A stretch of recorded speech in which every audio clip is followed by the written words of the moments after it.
Time now for a little but first. You know, in all the chaos of last night's Lakers-Pistons madness, the smaller story that Russell Westbrook got slapped with a T for, according to referee Scott Foster, being an escalator and not a peacemaker. This was news to me. It was also apparently news to Russ. Take a listen. Who got a tag? You did. You did. I got a tag? Oh, wow. Why'd I get a tag? I didn't know I had a tag. Maybe for the escalate. Wow. That's interesting. Well, you know, that's just being Russell, I guess. When you Russell Westbrook, they just try to do anything, apparently. But whatever. I don't know why I don't know what I did, but whatever. They had to put it on somebody.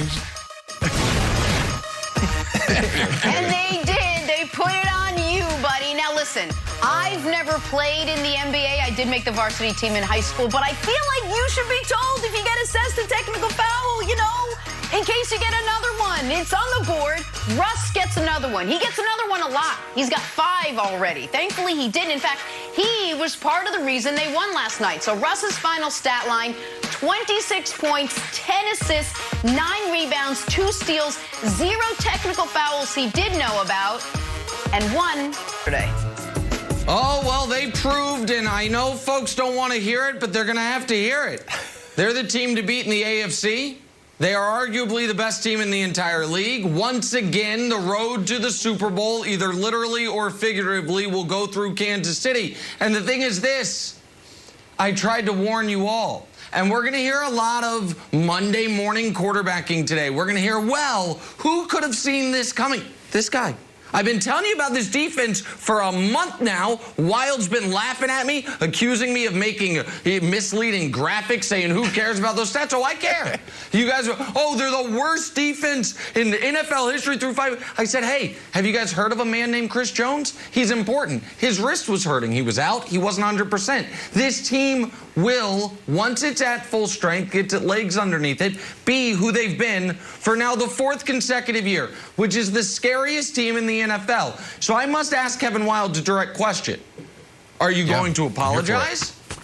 Are you going to say to the audience they deserve more than, you know, whiplash takes of, oh, they're going to miss the playoffs, the Super Bowl hangover? What's the number, Wilds? 17 of the last 20 teams to lose, blah, blah, blah, blah, blah. I'm just curious. Or are you gonna try to stand firm that the Chiefs, with the best quarterback in the conference, one of the 2 best coaches in the league, with home field advantage that all of a sudden is vibrant once again, and, dare I say, more swagger and confidence than all the other AFC teams put together, that they are once again the scariest team, once again the favorites, and once again the best team in the AFC. I'm just curious how we're going to start this morning, my friend.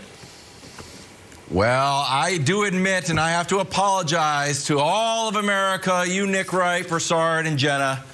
I was wrong.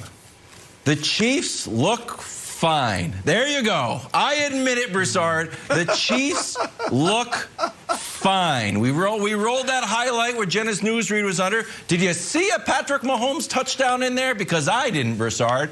In fact, I saw a little bit of nothing from Patrick Mahomes. Jenna mentioned the 2 turnovers, but 0 touchdowns. So here's the thing. The Chiefs are a good team. They're good. But all last week we were saying, oh, the Chiefs are back. They got their swagger back. Like, does anyone think that this Chiefs team, Broussard, be honest, reminds you of the scary Chiefs teams of the past? It doesn't scare me. They don't scare me.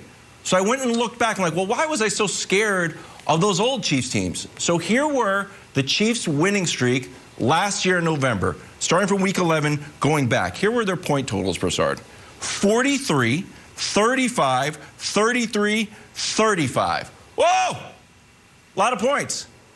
And here are the Chiefs this year. 20, 13, 41 against the Raiders, congratulations, and 19 last night. The team doesn't scare me. I'm sorry. The Dallas kind of beat themselves. Chris Jones had an amazing game. But I am not ready to say that the, full steam ahead Chiefs that we remember from years past are back. To me, I see a team with a solid defense and Patrick Mahomes who still doesn't look like the Patrick Mahomes of old. You can tell me I'm wrong, but I didn't see an amazing Patrick Mahomes last night. Did you? All right, Wilds, you started out your spiel by saying you were wrong. And then as you went on, you became right. I agree with you. And look, thank you, buddy. Let me remind America that I also picked the Kansas City Chiefs to win the Super Bowl in the preseason. You were shaky on it. So I'm happy. You were shaky on it, I'm buddy. happy for the Chiefs. No. I'm happy for the Chiefs. I'm happy for myself, and I'm a little bit happy for Nick. And I was ready to praise Nick. Let him do his thing. Let him have his fun. Oh, your boys are back. Yeah, rah-rah. But you went too far, Nick. This is typical Nick, where because they're your childhood team, your hometown team. I get it. You grew up. It's all about Kansas City. I get it. But this leads you with your emotions to go too far. All right, first they were going to go 20-0. Then at 3 and 4, you hit the all-out panic button. I was the one who was calm. The Chiefs are still fine, Nick. I'm disquieted, but I'm not panicking. You just mentioned Chris Jones. That's the first time I heard you say Chris Jones all year.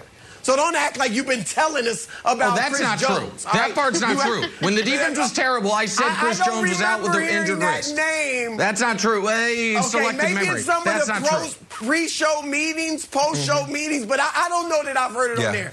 But anyway, and now here you go, best team in the league, scariest team. I like my pick. I feel good about it. I'm with you on best team in the AFC because nobody seems to want it. But to act like all is well in Kansas City, it's just too far. And Wiles is right. Patrick Mahomes struggled. That offense struggled. I'm glad Clyde Edwards-Hilaire's back. I love him. I've loved him since LSU, so I'm fine with him. I like that he helped them establish the run game yesterday. But they went their last 10 possessions, Nick, with 1 field goal. That's it. Against a Dallas team missing DeMarcus Lawrence, missing Randy Gregory. And they struggled. The defense was stout. That's impressive. No doubt about it. Hold the #1 team. It was great. Chris Jones and Frank Clark, if they're back to Pro Bowl form, then it's great for Kansas City. But you can't sit up here, Nick, and act like everything is great with the Chiefs right now because the offense was struggling. Of course I can. By the way, somebody check. Maybe we can have Dusty get on this during the break. Are the people at Fox Bet and all the casinos in Vegas, are they also all from Kansas City? Because they all have installed the Chiefs as the favorites in the AFC this morning and the second biggest favorites to win the Super Bowl behind only Tampa. I don't know what Tampa team they've been watching. So maybe we can check and see if they're all Kansas Cityans as well, or if they are just soberly and dripping in objectivity the way I am, analyzing the game. But so this is a very interesting island that Wilds has dipped his toe onto and trying to draw Broussard onto, which is the island of these Chiefs are less scary because they're now winning with defense. That's an interesting island. I think a smarter island is, it might be the scariest Chiefs team of the last 4 years because they don't have to score 40 points to win. Because I am old enough to remember what we were saying about the Chiefs during that win streak last November. What was it, Wilds? Why are the games so close? Why aren't they blowing people out? Do you remember those shows? Because I was here for them. I think you were too. So now what you have, can we show my favorite graphic, please? You guys have laughed at this graphic. Eventually, you're going to say, Nick was on to something. Please. This dominant second-half defense that has turned into a dominant first-half defense as well. Do those teams matter to you? That Steelers team was a year away from, should have been in the Super Bowl if not for they lose to Brady 17-14. The Eagles team was in the midst of 4 straight NFC Championship games. The Bears the next year went to the Super Bowl. Those are great defenses. And by the way, this is now, we've expanded the window. We've expanded it, Wilds, to the last 30 years. Retort. Yeah, you can retort and say that for some reason the Titans were done trying to score because they were up 3 scores, so you want to throw that game out. But I think they still had their starters and they still had Derrick Henry and they're still trying to score. But tell me, what's the retort? They did. Well, tell me. The retort is this. The retort is this. You guys also aren't scoring points in the second half. Here are your second half points. Titans, you scored 3. The Giants, you scored 6. Packers, you scored 0. The Raiders scored 24. And last night, you scored 3. So, yeah, the defense is playing well in the second half, but the offense is not showing up. 4 of those 5 games, you didn't score a touchdown. So, yeah, the defense is good, but to sit there and act like that covers for Patrick Mahomes, who doesn't look like Patrick Mahomes, I think is half the story. Well, listen, you're right. Mahomes looks a little shaky, Jenna. I think he's 3rd in the league in yards and 3rd in touchdowns. He needs to be better than both those categories. One day he can grow up and be like Mac Jones. However, much like Mac Jones' alma mater, Alabama, when you have this dominant defense, you don't want to put things on